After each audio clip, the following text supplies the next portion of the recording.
আমরা ইতিহাস থেকে শিক্ষা নেই নাই, আমরা বাংলাদেশের ইতিহাস থেকেও শিক্ষা নেই নাই, বাকি বিশ্বের ইতিহাস থেকেও শিক্ষা নেই নাই। কারণ আমরা যদি ইতিহাসের দিকে তাকাইতাম তাহলে আমরা দেখতাম যে যেই আন্দোলনগুলা অল্প কিছু উদ্দেশ্যকে সামনে রেখে হয় এবং কোনো আদর্শ যেখানে থাকে না, সেগুলো সাধারণত বড় পরিবর্তন আনতে পারে না। এটা একটা ঐতিহাসিক বাস্তবতা। আরব বসন্তের দিকে তাকান, আরব বসন্তের সময় কিন্তু অনেকগুলো দেশে সরকার পতন হয়েছে। সেখানে স্লোগান কি ছিল? আশরাফ ইউরিদ ইসকাতুন নিজাম, যে জনগণ সরকারের পতন চায়। আর কি চায়? জানে না আর কি চায়। সে জানে, চায় যে সরকারের পতন হোক, কিছু ভালো লোক আসুক, আমি যেন শান্তিতে থাকতে পারি, নিয়ম শৃঙ্খলা যেন ভালো থাকে। এই চাওয়াটা দোষ না। মানে মানুষ অল্প, সব মানুষ তো সবকিছু বোঝে না, মানুষ অল্প যে যতটুকু বুঝে অতটুকুই চায়, সেটা ঠিক আছে। এই চাওয়াটা দোষের না, কিন্তু এই অল্প চাওয়া দিয়ে আপনি কোনো পরিবর্তন আনতে পারবেন না। আপনি যে সরকারটাই ফালাইতে পারবেন, যতটুকু ঠিক মতো বুঝছেন অতটুকুই বাস্তবায়ন হয়। যেটা নিজের কাছে ক্লিয়ার না, ওটা বাস্তবায়ন করা যায় না। এটা স্বাভাবিক। আপনারা সবাই পরীক্ষা দিচ্ছেন না, যেটা পারেন ওটাই তো লিখতে পারছেন, যেটা পারেন না ওটা তো আর বানায় বানায় উত্তর লেখা যায় না। বাংলায় হয়তো বা যায়, কিন্তু মনে করেন সায়েন্স টাইন্স অন্য জায়গায় তো যাওয়া যায় না। ওইরকমই ব্যাপারটা। আমাদের এখানে আলোচনাগুলো আসলে কি? সুশাসন, সুষ্ঠু নির্বাচন, কি নয়া রাজনৈতিক বন্দোবস্ত, এটার মানে কি তারা নিজেরাও জানে না যারা বলে, মানে ক্লিয়ার না আসলে। তো এভাবে আপনি পরিবর্তন আনতে পারবেন না। আর আমাদের সমস্যাটা ওয়ান ডিমেনশনাল না। আমাদের দেশের যে সমস্যা, আমাদের রাষ্ট্রের যে সমস্যা, এটা ওয়ান ডিমেনশনাল না। এটা খালি নির্বাচনের সমস্যা না। বাংলাদেশে সব ঠিক আছে, খালি নির্বাচনটা হয় না, ব্যাপারটা কিন্তু এরকম না। বাংলাদেশে সব ঠিক আছে, খালি ক্ষমতার হস্তান্তরটা শান্তিপূর্ণভাবে হয় না, এটা কিন্তু সমস্যা না। এখানে অনেক ধরনের সমস্যা আছে। 300 বছর আগে ইংরেজরা আমাদেরকে দখল করে নিছে, তারপর তারা জোর করে একটা সিস্টেম এখানে বানাইছে, যে সিস্টেমটার উদ্দেশ্য কি ছিল? শোষণ করা, আর কিচ্ছু করা না। এটা শোষণ করার জন্য বানানো একটা আমলাতন্ত্র, শোষণ করার জন্য বানানো একটা শিক্ষা ব্যবস্থা, শোষণ করার জন্য বানানো একটা বিচার ব্যবস্থা, এবং ইংরেজদের শাসন টিকায় রাখা, আপনাকে ডান্ডা মেরে ঠান্ডা করার জন্য বানানো বাহিনী। এটা হলো বাস্তবতা। এখন ওই জিনিসটা আমরা কন্টিনিউয়ালি জাস্ট পতাকার রং চেঞ্জ করে করে ওটাকে আমরা রেখে দিচ্ছি। এটা হলো আমাদের রাষ্ট্রের বাস্তবতা। আমাদের সংবিধানের কথা দেখেন, উপনিবেশ মানে ওদেরটা কপি করে বানানো, সহজভাবে যদি বলি কলোনিয়াল স্টাইলে লেখা একটা সংবিধান। আমাদের আইনগুলো দেখেন, আমাদের আইনগুলো যদি কেউ পড়ে, সাধারণ মানুষ বুঝে না আইনে কি বলা আছে। মানে মানুষের ভাষা এটা না, এটা একটা বিজাতীয় ভাষার মতো বাংলা ভাষা, কিন্তু আমরা বুঝি না এখানে কি বলা হচ্ছে, কারণ এই ভাষায় আমরা কথা বলি না। আমাদের আমলাতন্ত্র, পুলিশ প্রশাসন, এরা বলে যে আমরা জনগণের সেবক, জনগণের চাকর। এরা আসলে কি? এরা আমাদের শাসক, এরা আমাদের নিপীড়ক, এরা আমাদের নির্যাতনকারী। এটা আজকের, এটা হাসিনার সময় না, কিন্তু এটা কন্টিনিউয়ালি হয়ে আসতেছে। খালি বাংলাদেশ আমলের কথা না, এটা কন্টিনিউয়ালি এই অবস্থায় হয়ে আসতেছে। আপনার রাজনীতিবিদ যারা, আমরা জনগণের সেবক, তারাও সেবক, তারা হলো রাজা, আমরা হলাম প্রজা। এটা হলো বাস্তবতা। এই যে সেনাবাহিনীগুলো, এই যে পোস্ট কলোনিয়াল সেনাবাহিনীগুলো, পাকিস্তানের দিকে তাকান, মিশরের দিকে তাকান, এগুলো হলো জনগণকে একদম নিয়ন্ত্রণ করার এবং পশ্চিমা এজেন্ডা বাস্তবায়ন করার সবচেয়ে বড় হাতিয়ার। তো এই সব কিছু হলো আমাদের বাস্তবতা। এই বাস্তবতা আপনি নির্বাচন দিয়ে, দায় ও দরদের রাজনীতি দিয়ে, নয়া বন্দোবস্ত দিয়ে সলভ করবেন, এটা শিশুসুলভ চিন্তা ভাবনা আসলে। এটা হলো একটা সমস্যা, যে আমরা ইতিহাস থেকে শিক্ষা নেই নাই, যে আপনার যদি উদ্দেশ্য ক্লিয়ার না থাকে আপনার অর্জনটাও হবে না। দ্বিতীয় সমস্যা কি? দ্বিতীয় সমস্যা হলো একটা জিনিসের বিজ্ঞাপন আর একটা জিনিসের বাস্তবতাকে আলাদা করতে না পারা। একটা উদাহরণ দেই, আপনারা এখানে অনেক আছে, কিছু মনে, একটা উদাহরণ দিচ্ছি, যে আপনারা পারফিউমের অ্যাড দেখছেন না? যে একটা ছেলে গায়ে বডি স্প্রে দিচ্ছে, রাস্তায় বের হয়েছে, তারপর 10টা মেয়ে তার পিছিয়ে দৌড়াচ্ছে। আচ্ছা, এটা হলো বিজ্ঞাপন। এটা বাস্তবতা নাকি? কেউ ট্রাই করছে কিনা? এটা বাস্তবতা না। আপনি ওই পারফিউম দিয়ে বের হলে আপনার পিছিয়ে 10টা মেয়ে দৌড়াবে না। সে জিনিসটা বিক্রি করার জন্য এই জিনিসটা আপনার সামনে তুলে ধরছে, যাতে আপনি আকৃষ্ট হন, কিন্তু বাস্তবতাটা ভিন্ন, রাইট? এটা স্বাভাবিক একটা জিনিস, যে বিজ্ঞাপনে যেটা বলা হয় বাস্তবতা তার চেয়ে অনেক কম হয়। তো আমাদের সমস্যা যেটা হয়েছে, আমাদের রাজনৈতিক দলের নেতারা, আমাদের বুদ্ধিজীবীরা, আমাদের সমাজের গণ্যমান্য মানুষরা, আমাদের ছাত্র নেতারা, তারা কিছু জিনিসের বিজ্ঞাপনকে বাস্তবতা ধরে নিছে। কোন জিনিসের?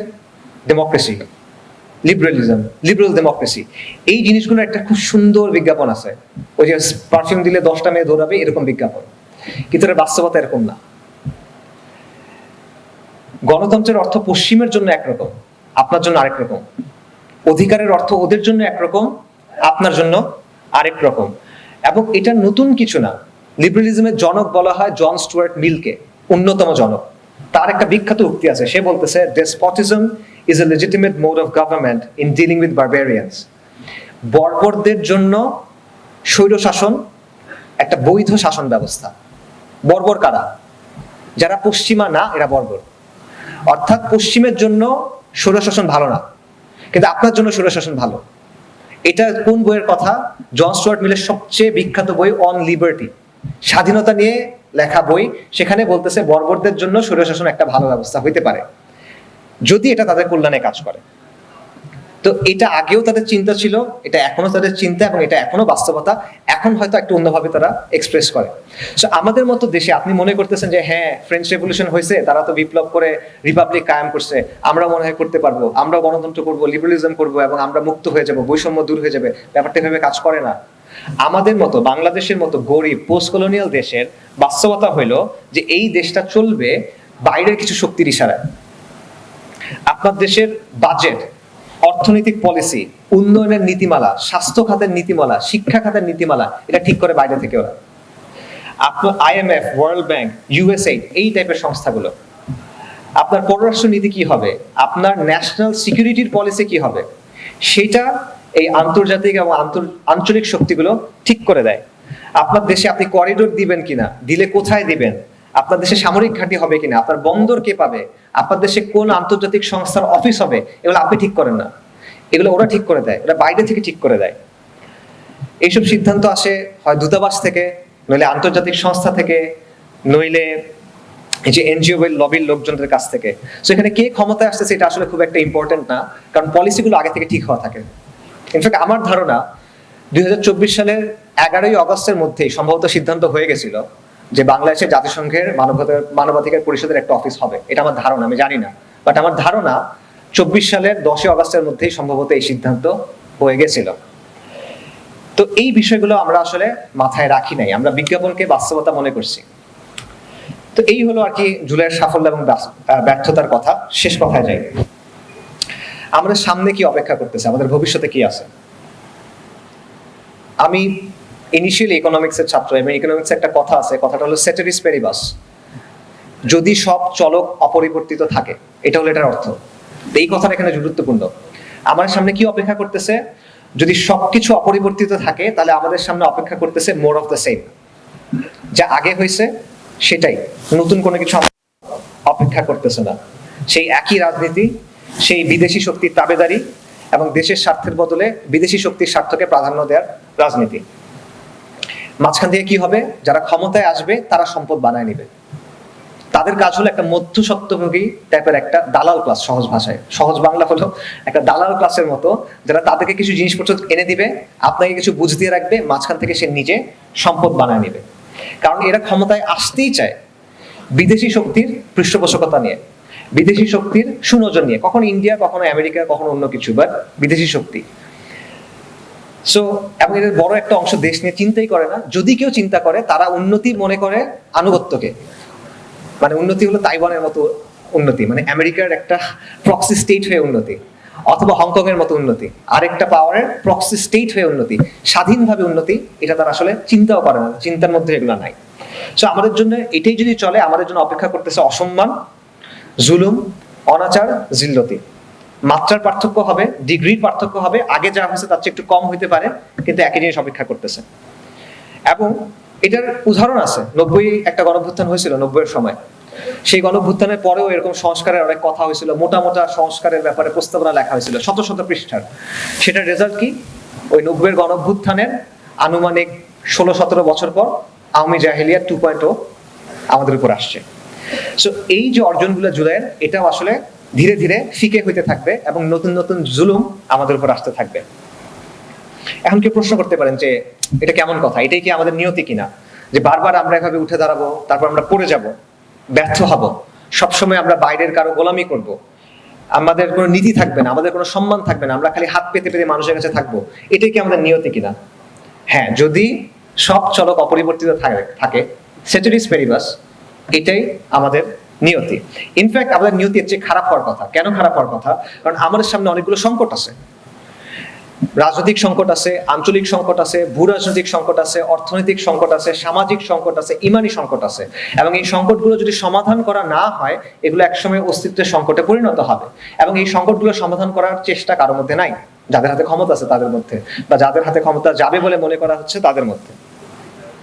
তো এই কারণে আমাদের শুধু আগে যা হয়েছে তা হবে এমন না, বরং এই কম ও জমিনের যেই ভবিষ্যৎ সেটাও আসলে এর মুখে, হুমকির মুখে। তবে আমি কি বললাম, যদি সব চলক অপরিবর্তিত থাকে তাহলে এটা হলো নিয়তি।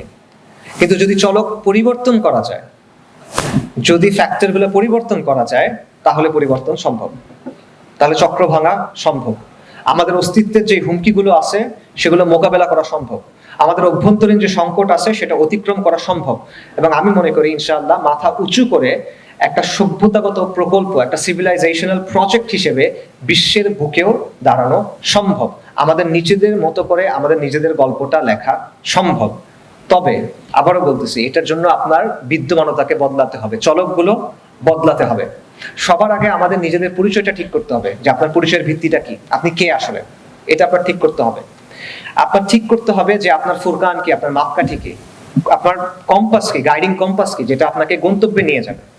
আপনার একটা মরাল অর্ডার লাগবে, একটা নৈতিক ব্যবস্থা আপনার লাগবে, আপনার একটা প্রকল্প লাগবে। ওই যে আপনার ঠিক করতে হবে যে ঠিক আছে সরকার পড়ে যাবে, একটা শূন্যতা তৈরি হবে, এরপর কি, এটা ঠিক করতে হবে আপনার। এটার একটা ক্লিয়ার আইডিয়া আপনার মাথায় থাকতে হবে। আপনার ভবিষ্যতের ব্যাপারে একটা ভিশন থাকা লাগবে, যে ঠিক আছে এটা যাওয়ার পর এই জিনিসটা আমরা তৈরি করব, এবং এটা আপনার মানুষকে বুঝাতে হবে। আপনি এমন কোনো কথা মানুষকে বললে হবে না যেটা মানুষ বুঝে না। নয়া রাজনৈতিক বন্দোবস্ত, মানুষ বুঝে না, যে বলে সেও মনে হয় বোঝে না, এরকম হলে হবে না। আপনার এমন কিছু লাগবে যেটা প্র্যাগম্যাটিক, না, যেটা প্র্যাকটিক্যাল, তাত্ত্বিক না। এবং এই সব কিছু বাংলাদেশের জন্য এবং দেশের জন্য আসলে একটা মাত্র জায়গা থেকে আসা সম্ভব, দ্বীন ইসলাম। ইসলাম ছাড়া আর কোনো সম্ভাব্য সলিউশন এখানে নাই। আর এমন কোনো বিষয় নাই যেটা এই জিনিসগুলো আমাদেরকে দিতে পারবে, যে বিষয়গুলো আমি মাত্র বললাম। যদি বাংলাদেশকে একটা সিভিলাইজেশনাল প্রজেক্ট হিসেবে বিশ্ব মানচিত্রে হাজির হতে হয়, তাহলে অবশ্যই ইসলামকে আঁকড়ে ধরে এটা করতে হবে। এখানে দ্বিতীয় কোনো অপশন আমাদের সামনে নাই। এবং এটা আমি একটা ধর্মীয় বক্তব্য হিসেবে বলতেছি না, এটা একটা রিলিজিয়াস ক্লেম না, আমি এটা একটা নিরেট বাস্তবতার আলোকে বলতেছি। আমি এটা প্র্যাকটিক্যালিটির জায়গা থেকে বলতেছি, আমি এটা প্র্যাগম্যাটিক জায়গা থেকে বলছি। দিনের জায়গা থেকে এত কথা বলার তো আমার প্রয়োজন নাই। আল্লাহ আযজা ওয়া জাল্লা যেটা বলে দিয়েছেন সেটা বলে দিয়েছেন, শেষ কথা। আল্লাহ আযজা ওয়া জাল্লার কথাই চূড়ান্ত। কিন্তু বাস্তবতার নিরিখেও যদি আপনি দেখেন, প্র্যাগম্যাটিক জায়গা থেকেও যদি দেখেন, আপনি দেখবেন আর কোনো কিছু আপনাকে সমাধান দিতে পারবে না। দেখেন, ভারতের ছায়া থেকে বের হওয়া পর্যন্ত আমরা কোনো কিছু তৈরি করতে পারবো না। এখন ভারতের যে ছায়া, এটা থেকে আপনি কিভাবে বের হবেন বলেন? হিন্দুত্ববাদের মোকাবেলা কি দিয়ে করবেন? ভারতীয় আগ্রাসনবাদের মোকাবেলা কি দিয়ে করবেন? জয় শ্রীরাম দিয়ে যখন আপনাকে আক্রমণ করা হবে, তখন আপনি ক্লোন স্লোগান দিয়ে সেটা মোকাবেলা করবেন। এটা ইসলাম ছাড়া কোনো কিছু আপনার সামনে নাই। আপনার এমন কিছু লাগবে যেটা আপনি 47-কে অস্বীকার করতে পারবেন না, আপনি 71-কে অস্বীকার করতে পারবেন না, আপনি 24-কে অস্বীকার করতে পারবেন না। এখন কোন আদর্শ আছে যেটা দিয়ে আপনি এই তিনটাকে একসাথে ধারণ করতে পারবেন এবং রিকনসাইল করতে পারবেন?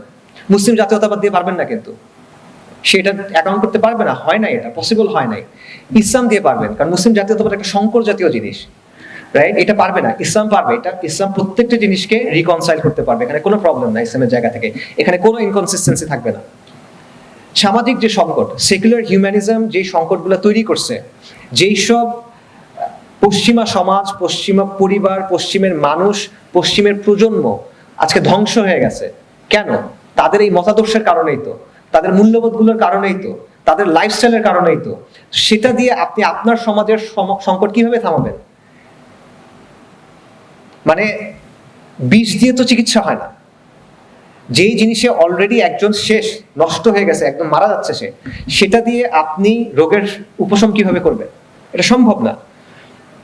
আপনি জাতিকে ঐক্যবদ্ধ করবেন কি দিয়ে?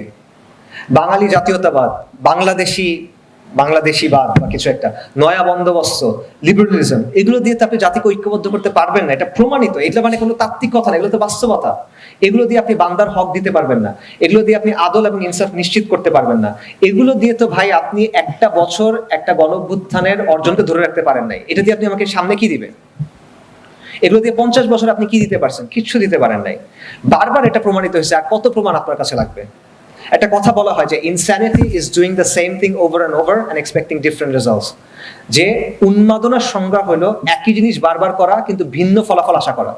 তা আপনি একই জিনিস কতদিন ধরে করবেন পাগলের মতো, এবং আপনি আলাদা ফলাফল আশা করবেন? আর কতদিন আমরা এইসব জিনিসের পিছিয়ে দৌড়াইতে দৌড়াইতে অসম্মান, লাঞ্ছনা, ব্যর্থতার মধ্যে থাকবো? অমোঘ বাস্তবতা হলো আমাদের সামনে একদিকে হলো ধ্বংস, আরেকদিকে হলো ইসলামকে আঁকড়ে ধরে, এর বাইরে আর কিচ্ছু নাই। সুলতানি বাংলাদেশে সর্বশেষ এই বাংলা সম্মানিত অবস্থায় কখন ছিল বলেন? সুলতানি আমলে, যেটা ইসলামকে আঁকড়ে ধরে তৈরি হয় একটা প্রকল্প ছিল, ইসলামিক এটা একটা প্রজেক্ট ছিল। ইসলামকে আঁকড়ে ধরে আমাদের পূর্বপুরুষরা লড়াই করেছেন, হাজী শরীয়তুল্লাহ থেকে শুরু করে তিতুমির এবং আরো অনেকে, আপনারা সবার নাম জানেন। ইসলামের সাথে আমাদের মাটি এবং মানুষ জড়ায় আছে, আমাদের অতীত বর্তমান ভবিষ্যৎ ইসলামের সাথে জড়ায় আছে। এই অমোঘ বাস্তবতাটা আমরা কতদিন অস্বীকার করব? একমাত্র ইসলামই এই সংকটগুলোর সমাধান দিতে পারবে, একমাত্র ইসলামই আমাদের মরাল অর্ডার দিতে পারবে, একমাত্র ইসলামই আমাদের রাজনৈতিক প্রকল্প দিতে পারবে, একমাত্র ইসলামই একটা নতুন সমাজের বুনিয়াদ দিতে পারবে। এবং ইসলামই পারবে সব মাখলুকের যথাযথ হক নিশ্চিত করতে, সেটা মানুষ হোক, সেটা প্রাণী হোক, সেটা মুসলিম হোক, সেটা অমুসলিম হোক, সেটা বাঙালি হোক, সেটা অবাঙালি হোক, অন্য কোনো এথনিক গোষ্ঠী হোক, সবার যথাযথ হক সেটা ইসলামে দিতে পারবে। আপনি যত অধিকারের কথা বলেন, যত আইনের কথা বলেন, এগুলো দিতে পারে নাই, পারবেও না। তবে ইসলাম যদি আনতে হয় বিপ্লব লাগবে। বিপ্লব কোন অর্থে? বিপ্লব মানে রাস্তায় অনেক মানুষ নেমে গেল, সরকার পড়ে গেল, নাকি? না, বিপ্লব মানে হলো ওই পরিবর্তন অর্থে, ওই গন্তব্য অর্থে আপনার বিপ্লব লাগবে। এবং বিপ্লবের অনেকগুলো শর্ত আছে। বিপ্লবের একটা শর্ত হলো কাফেলা দরকার। এমন একটা কাফেলা দরকার যারা কুরবানি করবে, যারা জমি প্রস্তুত করবে, যারা সফল হবার দিনটা দেখবে, এই আশাটা মোটামুটি ছেড়ে দিয়ে সারা জীবন কাজ করে যাবে, যারা ডিসিপ্লিন ভাবে কাজ করবে, ধীরস্থির ভাবে কাজ করবে, এবং তারা নিজেরা সঠিক ইসলামী আদর্শের উপর প্রতিষ্ঠিত হবে, এবং তারা সমাজকে ইসলামের দিকে ডাকবে। এবং যেই কাফেলার কাছে একটা প্রকল্প থাকবে, পরিবর্তনের একটা মানচিত্র থাকবে।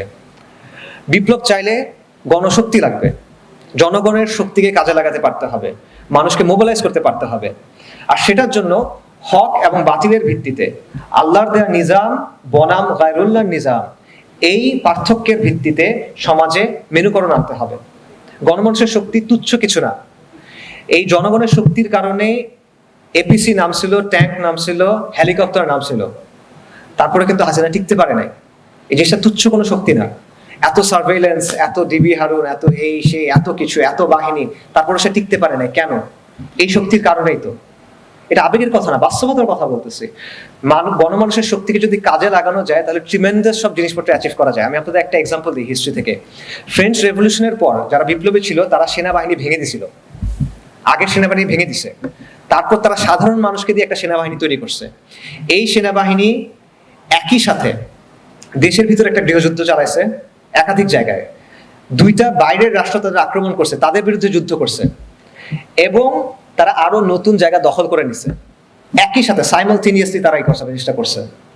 এটা কোনো ছোট জিনিস না, এটা অনেক বড় একটা অর্জন। বাতিলের জন্য তারা করছে, কুফরের জন্য তারা করছে। সো এটা এই ধরনের একটা শক্তি, যদি মানুষকে প্রপারলি উদ্বুদ্ধ করা যায়, you can achieve tremendous things. এবং গ্রেট লিডার্স ডু দ্যাট হই। কিন্তু আমাদের দম অনেকক্ষণ থাকে না, আমরা পুরোটা শেষ না করে মাঝখান থেকে উঠে চলে আসি। সো এটা হলো জুলাইয়ের প্রথম ব্যর্থতা, বিপ্লব হয়ে উঠতে না পারার ব্যর্থতা। মানুষ যখন কথা বলে, সাধারণত আমরা পরের ব্যর্থতা নিয়ে কথা বলি, যে সংস্কার হয় না এটা নিয়ে। কিন্তু আমার হাম্বল ওপিনিয়ন হলো যে জুলাইয়ের মূল ব্যর্থতা হলো এটা বিপ্লব হইতে না পারা।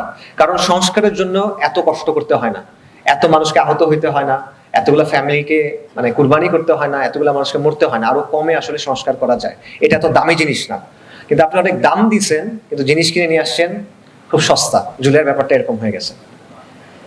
সংস্কারের ব্যর্থতার দিকে তাকানো যাক। জুলাই যে বিপ্লব না, এটা আমরা সবাই এখন মোটামুটি বুঝি। অল্প কিছু মানুষ এখনো তর্ক করার চেষ্টা করছে, বাট মোটামুটি সবাই এখন বুঝে যে এটা আসলে বিপ্লব হয় নাই। কিন্তু জুলাইয়ের পরে কোনো সংস্কারও আসবে না, এটা আসলে অনেকের জন্য মেনে নেওয়া কষ্টকর, স্বাভাবিকভাবে কঠিন। এটা সবার একটা আশা ছিল যে জুলাইয়ের পর ইতিবাচক কিছু পরিবর্তন আসবে, কিন্তু সেটা হয় নাই। এবং জুলাইয়ের পরে যে না হওয়ার লিস্টটা অনেক বড়।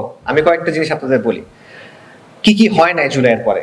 জুলাইয়ের পর যারা জান কুরবান করছেন, যারা আহত হয়েছেন, তাদের রাষ্ট্রীয় স্বীকৃতি আসে নাই, তাদের স্থায়ী পুনর্বাসন আসে নাই, তাদের শারীরিক মানসিক স্বাস্থ্য সেবা এটা নিশ্চিত করা হয় নাই।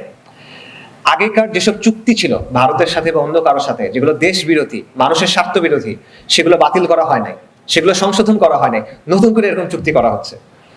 আওয়ামী লীগের বড় বড় যে নেতা, তাদেরকে ধরা হয় না, এরা খুব সুন্দরভাবে পালায় যেতে পারছে। আওয়ামী লীগের সময় যে অলিগার্ড ছিল, এই যে ব্যবসায়ী, যারা আওয়ামী শাসন থেকে নিজেরা উপকৃত হয়েছে এবং আওয়ামী লীগকেও তারা উপকার করছে, এরা এখন বহাল তবিয়তে আছে। আওয়ামী সুশীল সমাজ, এরা এখন বহাল তবিয়তে আছে। এদের কোনো বিচার হয় নাই, কোনো জবাবদিহিতা হয় নাই। জুলাই গণঅভ্যুত্থানের কোনো অফিসিয়াল রেকগনিশন আসে নাই। মনে করেন বাংলাদেশের ইতিহাসে বিভিন্ন সময় সংবিধান সংশোধনী ঘটছে বিভিন্ন বড় বড় ঘটনার পর, এটাও কিন্তু এখনো হয় নাই। এখানে মানে রেকগনিশন তো আসেই নেই। আচ্ছা, প্রাতিষ্ঠানিক কোনো সংস্কার আসে নাই। গুম খুন ক্রসফায়ার এগুলো কোনো বিচার হয় নাই।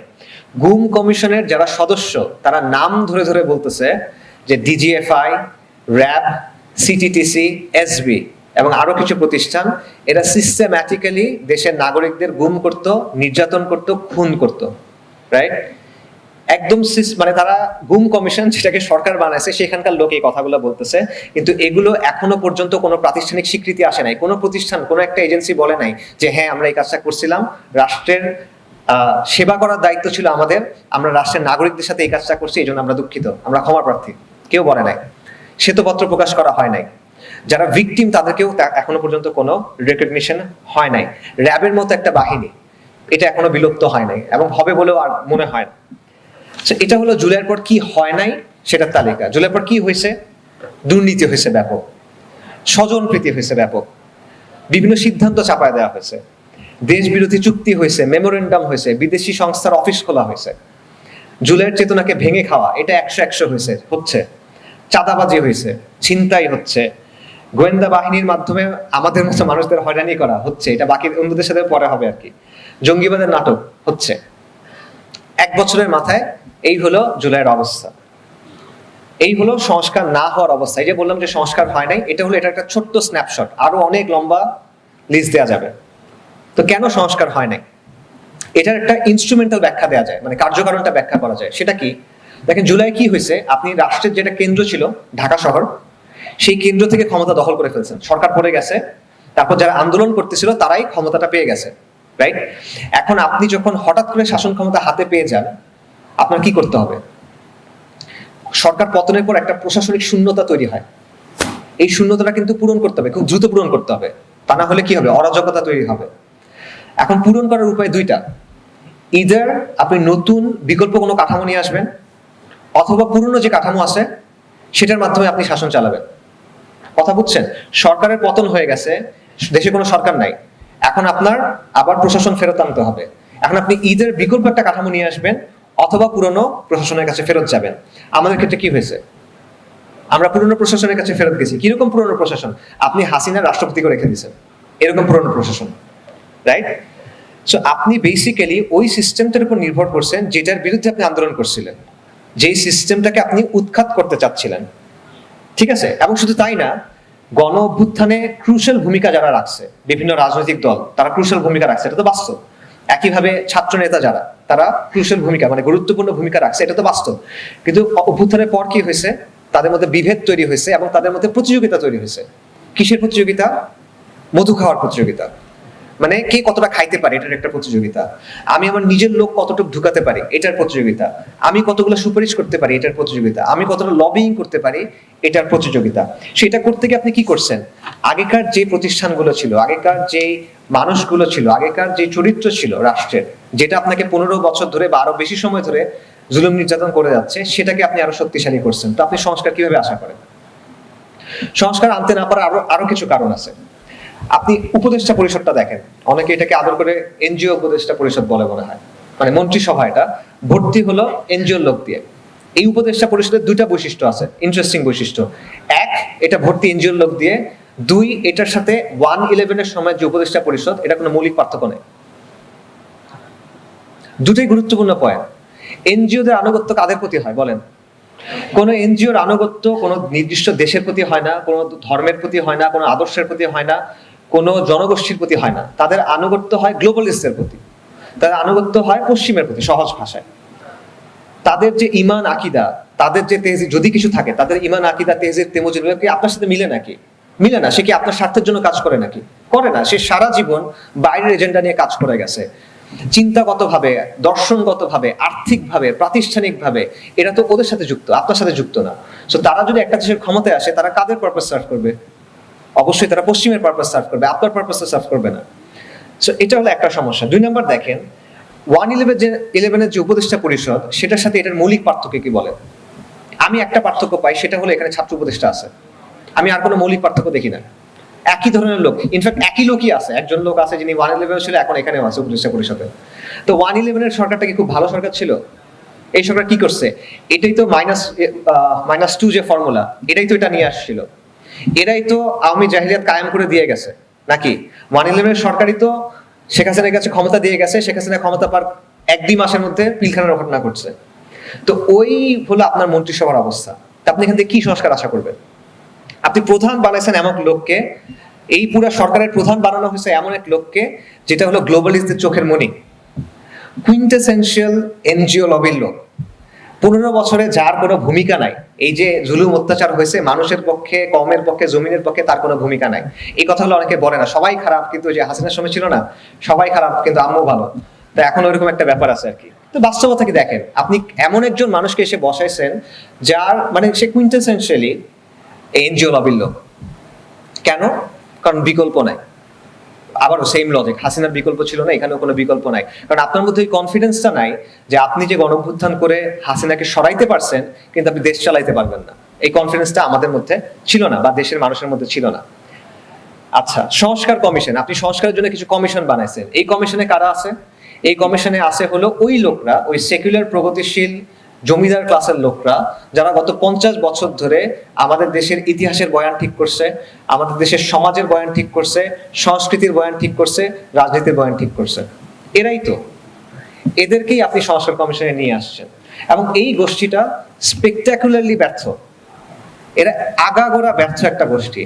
5টা দশক ধরে এরা একটা ফাংশনিং স্টেট বানাইতে পারে নাই, এটা একটা কার্যকর রাষ্ট্র বানাইতে পারে নাই।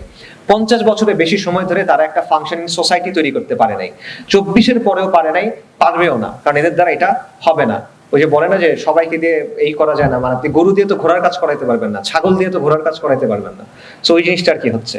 কিন্তু তবু বারবার আপনি এদেরকেই নিয়ে আসতেছেন। দেখেন 90-এর দশকে, 90-এর গণঅভ্যুত্থানের পর যখন তত্ত্বাবধায়ক সরকারগুলো আসতো, তখন সেগুলোর উপদেষ্টা কারা হতো? এই শ্রেণীর লোকেরা। 111-এর পর কারা হলো? এই শ্রেণীর লোকেরা। এখনো একই শ্রেণীর লোকেরা। তা আপনি একই জিনিস থেকে বারবার আলাদা রেজাল্ট কিভাবে আশা করেন?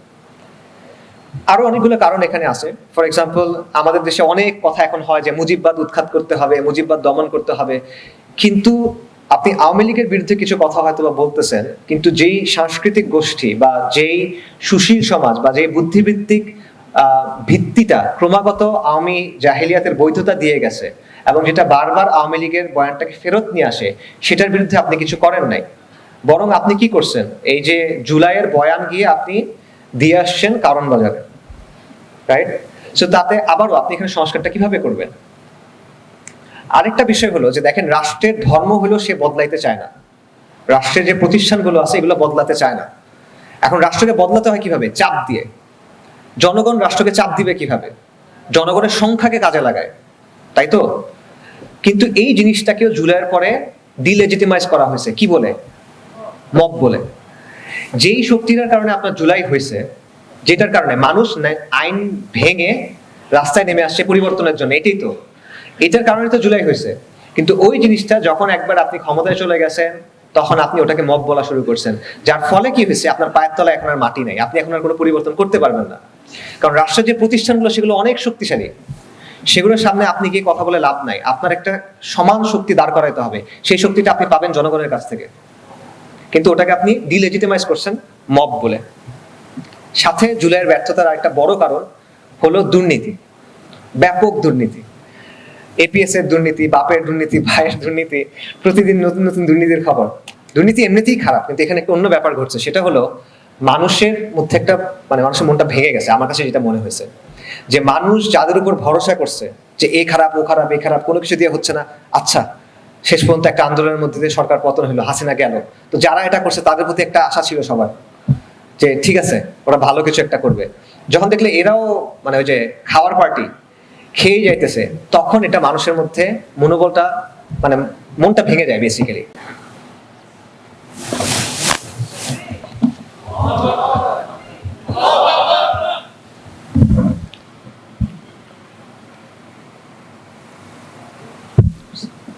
আরো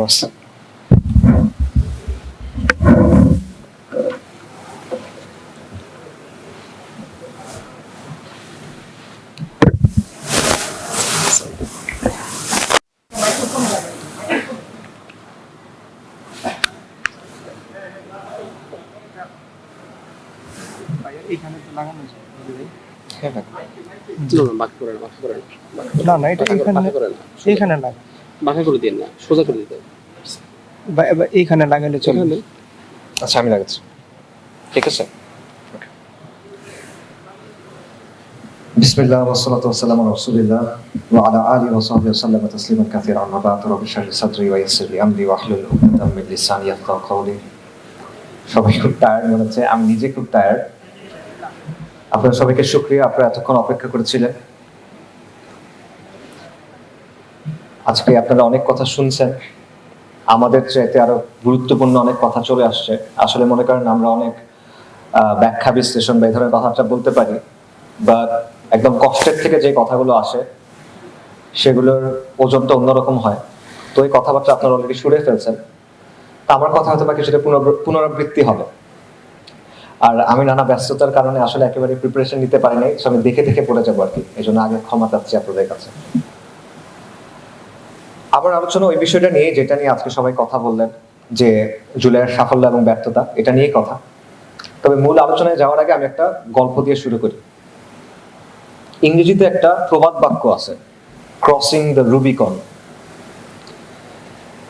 এটার মানে হলো এমন কোনো কাজ বা এমন কোনো সিদ্ধান্ত যেটা একবার হয়ে যাবার পর এখান থেকে ফেরত আসা যায় না। এমন কোনো ঘটনা যেটা ঘটার পর আর ফেরার কোনো সুযোগ থাকে না, এটাকে বলা হয় ক্রসিং দ্য রুবিকন। এই প্রবাদ কিভাবে তৈরি হলো সেটার একটা ব্যাক স্টোরি আছে, সেটার পেছনে একটা স্টোরি আছে। স্টোরিটা হলো, ইটালিতে একটা ছোট নদী ছিল। নদীটা খুব সাধারণ, সব দিক থেকে খুব সাধারণ নদী, কিন্তু একটা বিশেষত্ব ছিল। বিশেষত্ব হলো এটা রোমান যে রিপাবলিক ছিল সেটা সীমারেখা ছিল। যদি এই নদী কেউ পার হইতো তাহলে এটার মানে হলো সে রোমের বিরুদ্ধে বিদ্রোহ করছে। এবং রোমের আইন মতে কোন রোমান জেনারেল এই নদী পার হইতে পারতো না। তো খ্রিস্টপূর্ব 49 সালে রোমের বিখ্যাত একজন জেনারেল ছিলেন জুলিয়াস সিজার, আপনার নাম শুনছেন। জুলিয়াস সিজার সেই ফ্রান্স, তখন নাম ছিল গল, সেটা বিজয় করছেন। বিজয় করে সেনাবাহিনী নিয়ে আসতেছেন। উনি এসে এই নদীর সামনে দাঁড়াইলেন। উনি জানেন যে এই নদী যদি পার হন তাহলে এসপার ওসপার, হয় উনি ক্ষমতা দখল করবে রোমের, অথবা মৃত্যু হবে। ঠিক আছে, অনেক বড় দানের খেলা আর কি। তো সিজার ক্ষমতা দখল করতে চাচ্ছিল। তো উনি ওই সময় ওখানে থেমে কিছুক্ষণ চিন্তা করলেন, তারপর বললেন যে দ্য ডাই ইজ কাস্ট, ইংরেজিতে বলে আর কি, যে চাল দেওয়া হয়েছে, এখন আর ফেরার কোনো সুযোগ নাই। এরপর সিজার সেনাবাহিনী নিয়ে নদী পার হইলেন।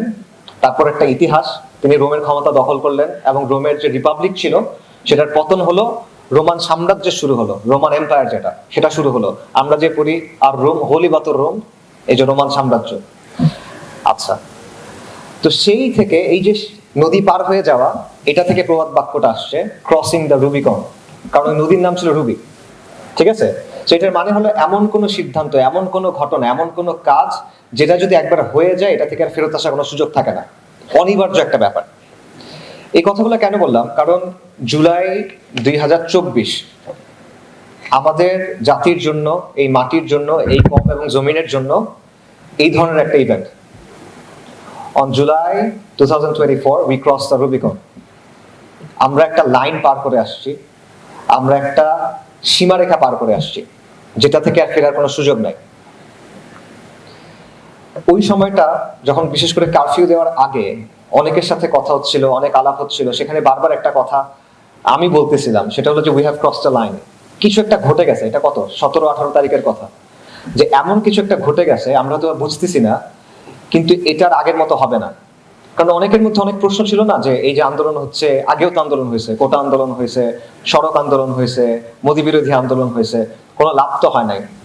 আমার কাছে বারবার মনে হচ্ছিল যে না, আমরা অদৃশ্য কিছু একটা পার হয়ে আসছি, এবং কারফিউর পর যেটাই হোক, হয়তোবা আন্দোলন দমন হবে, হয়তোবা আন্দোলন চলবে, যাই হোক, আলটিমেটলি এটা আগের অবস্থায় ফেরত যাবে না, এটা আমার কাছে খুব মনে হচ্ছিল। আলহামদুলিল্লাহ আন্দোলন ব্যর্থ হয় নাই, সেই আন্দোলন গণ অভ্যুত্থানে পরিণত হয়েছে এবং হাসিনার পতন হয়েছে। তো এই গল্পটা আমি কেন শুরু করলাম, কারণটা হলো যে জুলাই আসলেই আমাদের জন্য ওই ধরনের একটা মোমেন্ট, এই কমের জন্য, এই জাতির জন্য এটা আসলে একটা ক্রসিং দ্য রুবিকনের মতো মোমেন্ট, যেখানে পরে আপনি আর ফেরত যেতে পারবেন না। জুলাইয়ের সাফল্যগুলো আগে একটু বলি, সাফল্য আর ব্যর্থতার আলোচনা যেহেতু। জুলাইয়ের সাফল্য হলো যে হাসিনার আমলে অনেকগুলো আন্দোলন হয়েছে, কিন্তু অন্য আন্দোলনগুলো যেখানে ব্যর্থ, জুলাই সেখানে সফল হয়েছে। দেখেন, হাসিনার আমলে হেফাজতে ইসলামের আন্দোলন হয়েছে 2013 সালে, 2014 সালে নির্বাচনের সময় বিরোধী দলের আন্দোলন হয়েছে, নিরাপদ সড়ক আন্দোলন হয়েছে, প্রথম কোটা আন্দোলন হয়েছে, মোদি বিরোধী আন্দোলন হয়েছে, 23 সালে আবার বিরোধী দলগুলো ছিল। কিন্তু এই প্রত্যেকটা আন্দোলনকে হাসিনা দমন করতে পারছিল, জুলাইকে পারে নাই। আগের আন্দোলনগুলোর ক্ষেত্রে দেখবেন সমাজের নির্দিষ্ট কিছু অংশের মানুষ অংশগ্রহণ করছে, যেমন মনে করেন জুলাইয়ের আন্দোলন, হেফাজতে ইসলামের আন্দোলন যেটা, কওমি মাদ্রাসার ওলামায়ে কেরাম, তুল্লাব যারা, তারা বেশি অংশগ্রহণ করছেন, ধর্মপ্রাণ মানুষ তারা অংশগ্রহণ করছে। রাজনৈতিক দলগুলোর আন্দোলন, সেখানে রাজনৈতিক দলগুলোর কর্মী সমর্থক অংশগ্রহণ করছে।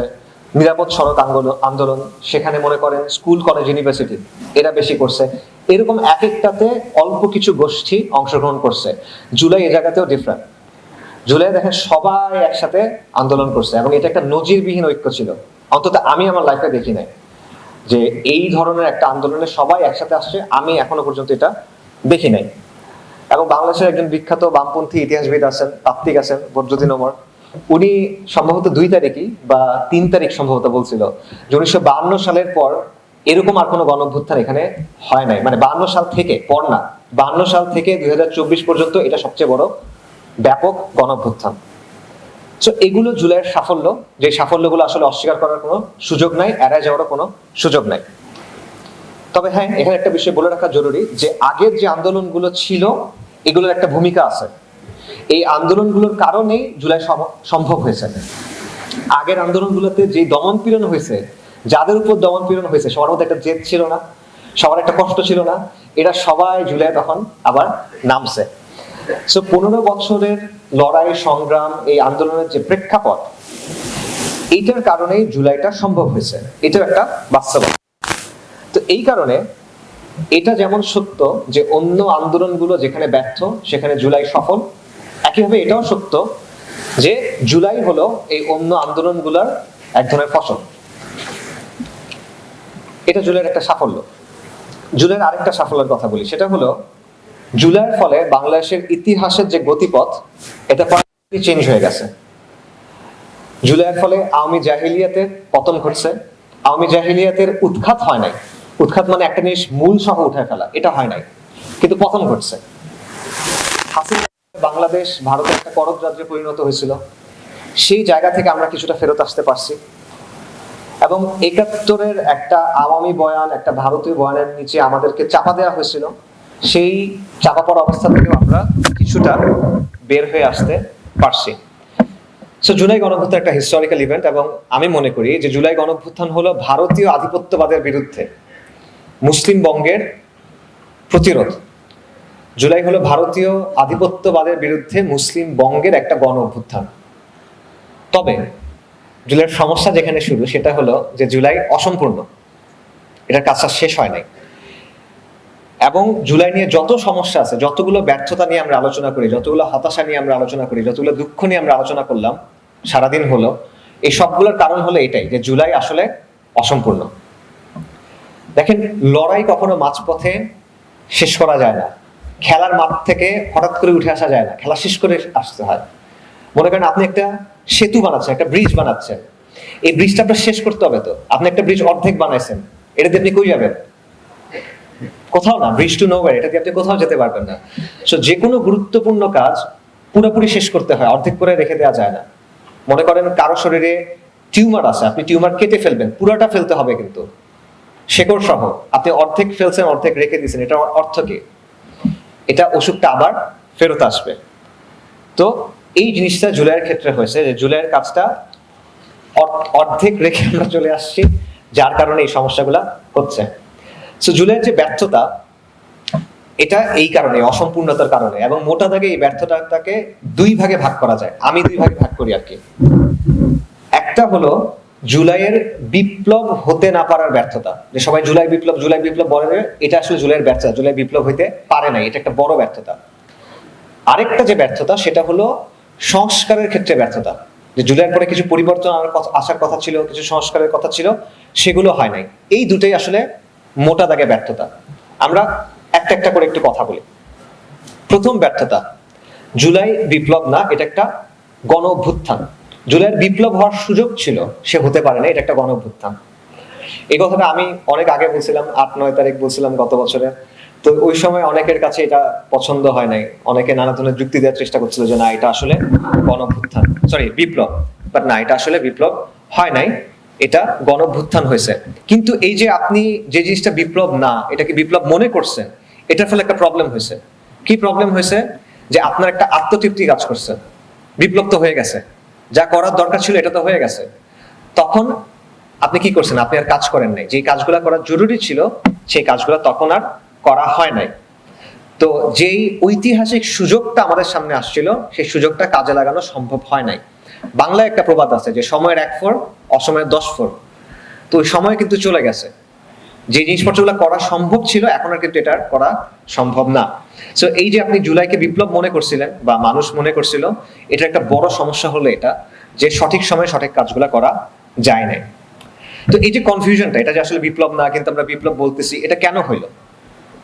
এই মানে দ্বিধাদ্বন্দ্বটা কেন হলো, এই বিভ্রান্তি কেন হলো? এটার কারণটা হলো যে আমাদের একটা স্বভাব আছে যে আমরা একটা জিনিস নিয়ে কথা বলতে পছন্দ করি, কিন্তু আমরা জিনিসটা নিয়ে জানতে পছন্দ করি না। আমরা কোনো জিনিস জানার, ভালো মতো বোঝার চেষ্টা করি না, ভালোভাবে জানার চেষ্টা করি না, আমরা আবেগকে বেশি প্রাধান্য দিই। সো আমরা মনে করেন বিপ্লব বিপ্লব এই কথাটা অনেক বলি, জব করতে পছন্দ করি, কিন্তু বিপ্লব আসলে কি, এই জিনিসটা আসলে কি, সেটা আমরা জানার চেষ্টা করি না।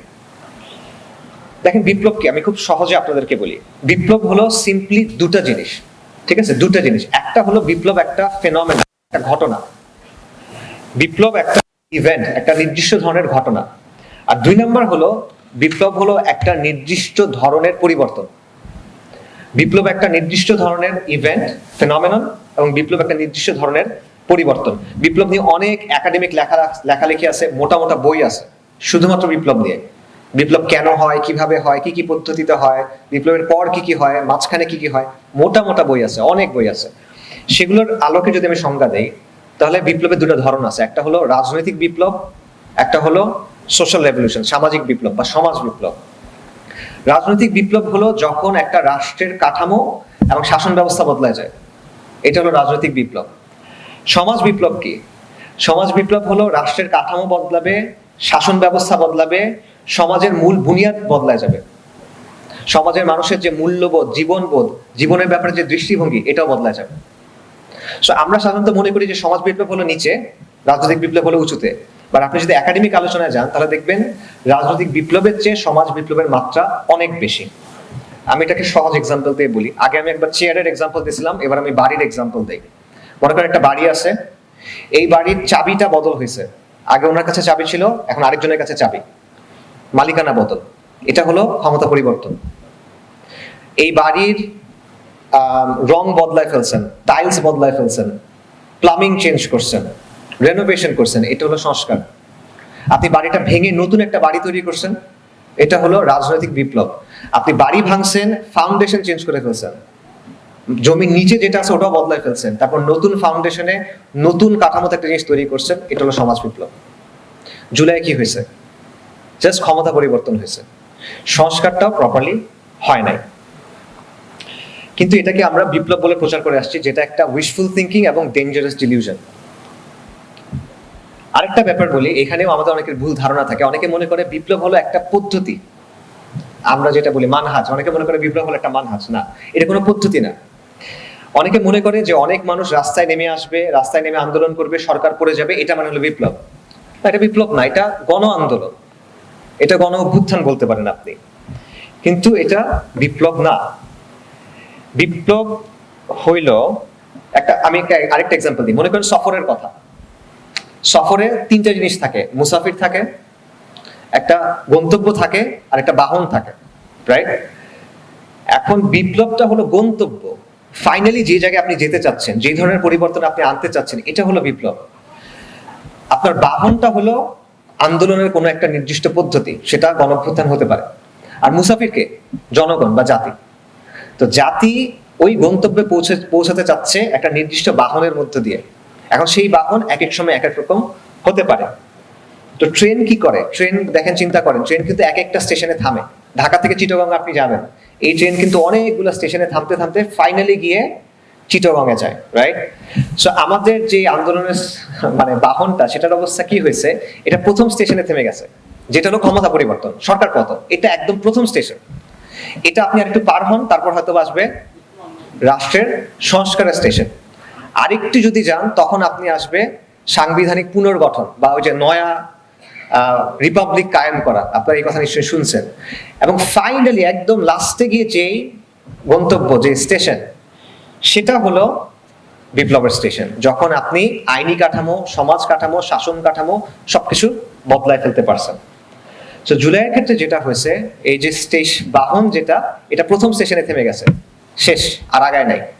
এই কারণে আপনি সরকার পতন পাইছেন, এই কারণে আমাদের এত হতাশা, এই কারণে এত দুঃখ, এই কারণে শহীদদের পরিবার তাদের এখনো রেকগনিশন পায় নাই, এই কারণে এটা হয় নাই, ওটা হয় নাই, সেটা হয় নাই। বুঝতে পারছেন? সো এখানে আরেকটা কথা মাথায় রাখেন, যে এই যে আপনি গন্তব্যে পৌঁছাবেন, যে কোনো গন্তব্যে পৌঁছানোর অনেক ধরনের বাহন থাকে। আপনি ঢাকা থেকে চিটাগং যাবেন, আপনি গাড়িতে যেতে পারবেন, প্লেনে যেতে পারবেন, ট্রেনে যেতে পারবেন, হেঁটেও যেতে পারবেন যদি চান, রাইট? একইভাবে আপনি যদি বিপ্লবের গন্তব্যে যেতে চান, বিভিন্ন ধরনের বাহন আপনি ব্যবহার করতে পারবেন। গণঅভ্যুত্থান এটার মধ্যে একটা বাহন, একমাত্র বাহন না। এখন আপনি কোন বাহন গ্রহণ করবেন, এটা নির্ভর করবে আপনি যেই জায়গায় আছেন, সেই ভূখণ্ডের বাস্তবতা, সেই সমাজের বাস্তবতা, সেই সময়ের বাস্তবতা, সেইখানকার মানুষের মনস্তত্ত্ব ইত্যাদির উপরে। সো বিপ্লব আসলে একটা পদ্ধতি না, এটা কোনো মানহাজ না, এটা একটা গন্তব্য। বাংলাদেশে বিপ্লব হয় নাই, বাংলাদেশে আসলে কখনোই, আমার জানার মতে বাংলাদেশে আসলে কখনোই বিপ্লব হয় নাই। 47-এ হয় নাই, 69-এ হয় নাই, 71-এ হয় নাই, 90-এ হয় নাই, 24-এও হয় নাই। কারণ প্রতিটা ক্ষেত্রে মূল যে কাঠামো ছিল, সেই কাঠামো একই রয়ে গেছে। মূল কাঠামোর ক্ষেত্রে কোনো পরিবর্তন আসে নাই। রাষ্ট্রের চরিত্র এবং শাসন ব্যবস্থা, এখানে কোনো পরিবর্তন আসে নাই। আইনি কাঠামো, প্রশাসনিক চরিত্র এবং রাষ্ট্র যেভাবে ক্ষমতার ব্যবহার করে, এখানেও কোনো পরিবর্তন আসে নাই। শাসকের মুখ বদলাইছে, শাসন ব্যবস্থা বদলায় নাই। কখনো সামরিক পোশাকে শাসক আসছে, কখনো গণতন্ত্রের পোশাকে শাসক আসছে, কিন্তু রাষ্ট্রের যে মূল মানে সত্তা যেটা, তার রূহ যেটা, এটা কিন্তু যে ফিরিঙ্গিদের বানানো যে সিস্টেম ছিল, ইংরেজরা যে সিস্টেম দিয়ে গেছে, ওটার ভেতরেই আছে, এটা থেকে বের হয় না এখন।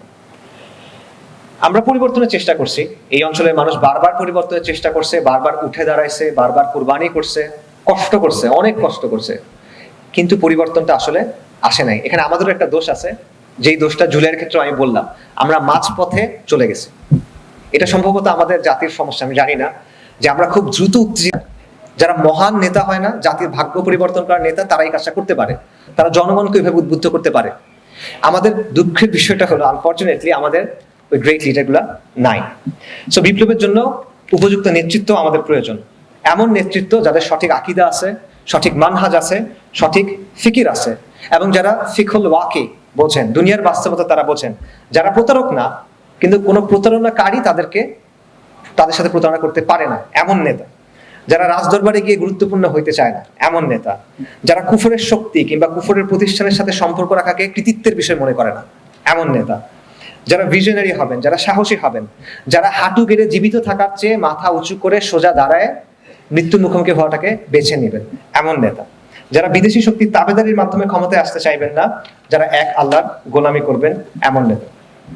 এবং আমাদের বুদ্ধিভিত্তিক ভিত্তি লাগবে, আদর্শিক একটা ভিত্তি লাগবে। মানুষের বানানো তন্ত্রমন্ত্রের যে অসারতা আছে, সেটা আপনার মানুষের সামনে তুলে ধরতে হবে, মানুষকে বোঝাতে পারতে হবে, আপনার নিজে বুঝতে হবে, মানুষকে বোঝাতে পারতে হবে।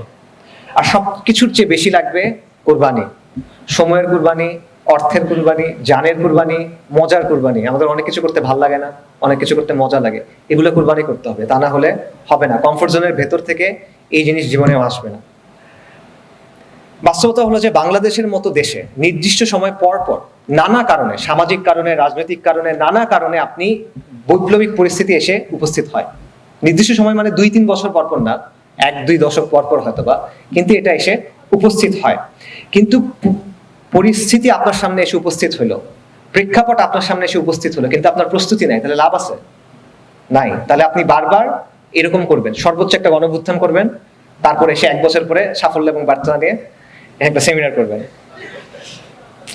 সো এই জন্য এই বিষয়গুলো আমাদের মাথায় রাখা দরকার। আমি শেষ করি, একটা গল্প দিয়ে শুরু করছিলাম, ক্রসিং দ্য রুবিকন। এমন কোনো সিদ্ধান্ত, এমন কোনো ঘটনা যেখান থেকে আর ফেরত আসা যায় না, অনিবার্য পরিণতি। July 2024 we crossed the Rubicon. আমরা আর জুলাইয়ের আগের অবস্থায় ফেরত যাব না, এবং কেউ চাইলেও আসলে যেতে পারবে না। হ্যাঁ, অতীতের ময়লা আবর্জনা এখন অনেক রয়ে গেছে, জুলাই অসম্পূর্ণ থেকে গেছে, এটা সত্য। তবে এটার একটা ঢেউ আপনি দেখবেন বারবার ফিরে ফিরে আসবে, এটা আমার অ্যাসেসমেন্ট। এবং জুলাইয়ের ফলে এই যে ফিরিঙ্গিদের তৈরি করা যে রাষ্ট্রযন্ত্রটা আছে, এই নষ্ট একটা রাষ্ট্রযন্ত্র, এটার মধ্যে ফাটল ধরছে, ভাঙে নাই, এটা এখনো আছে, শক্তভাবে আছে, কিন্তু এর মধ্যে ফাটল ধরছে। তো আগে হোক বা পরে হোক এই অসম্পূর্ণ কাজ শেষ করতে হবে, এই অসম্পূর্ণ হিসাবটা পুরা করতে হবে, এবং ইতিহাসের মঞ্চ আবার একদিন প্রস্তুত হবে। কিন্তু প্রশ্ন হলো সেই দিন আমরা তৈরি থাকবো কিনা। এই কাজটা সহজ না, কাজটা অত্যন্ত কঠিন। তবে কেন যেন আল্লাহ আজ্জা ওয়া জাল এই কাজটা আমাদের সামনে রাখছেন, এই প্রজন্মের সামনে রাখছেন। মহান আল্লাহ এই সুযোগটা আমাদের সামনে রাখছেন, এবং আল্লাহ জানেন, আমরা জানি না। আল্লাহ আজ্জা ওয়া জাল জানেন তিনি কেন রাখছেন, এবং তার যে বিবেচনা সেটাই সঠিক। 2024 সালের 4ই অগস্ট আমি একটা লেখা লিখছিলাম। ওই সময় অনেকের মধ্যে অনেক হতাশা কাজ করতেছিল, সবার মধ্যে একটা অনিশ্চয়তা কাজ করতেছিল। তার আগের 2-3 দিন প্রচুর মানুষ মারা হয়েছিল, আমার সাথে অনেকে কথা বলছে যে চোখের সামনে তারা অনেকগুলো বিভৎস দৃশ্য দেখে আসছে, এবং একটা হতাশা কাজ করছিল যে কালকে কি হবে। তো ওই সময়টাতে আমি একটা লেখা লিখছিলাম, এবং আমি বলছিলাম যে কালকে লং মার্চ।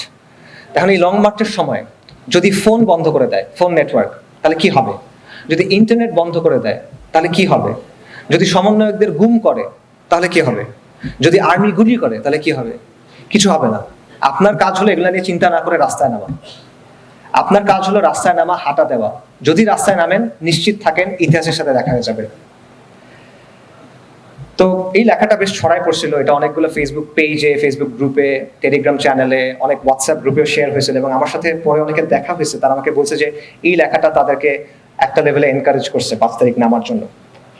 তো আমি তখন যতটা নিশ্চয়তার সাথে কথাটা বলছিলাম বা লিখছিলাম, আজকে 2 আগস্ট 2025 আমি অতটুকু নিশ্চয়তার সাথে বলতেছি, ইফ নট মোর, আমরা যদি রূপান্তরের এই পথে নামি, আমরা যদি এই পথ আঁকড়ে ধরি, আমরা যদি এই কাফেলা তৈরি করি, আমরা যদি আল্লাহর সাথে ওয়াদা করি এবং সেই ওয়াদায় সত্য থাকি, এবং আমরা যদি আবার একদিন আবাবিলের মতো নেমে আসতে পারি, আমরা যদি আল্লাহ দ্বীনের জন্য, এই কওমের জন্য এবং এই জমিনের জন্য একটা ইনকিলাবি ইন্তিফাদার জন্ম দিতে পারি, তাহলে নিশ্চিত থাকেন ইতিহাসের সাথে আবার দেখা যাবে। ইসবিরু ওয়া সাবিরু ওয়া রাবিতু ওয়াত্তাকুল্লাহা লাআল্লাকুম তুফলিহুন। আসসালামু আলাইকুম ওয়া রাহমাতুল্লাহ।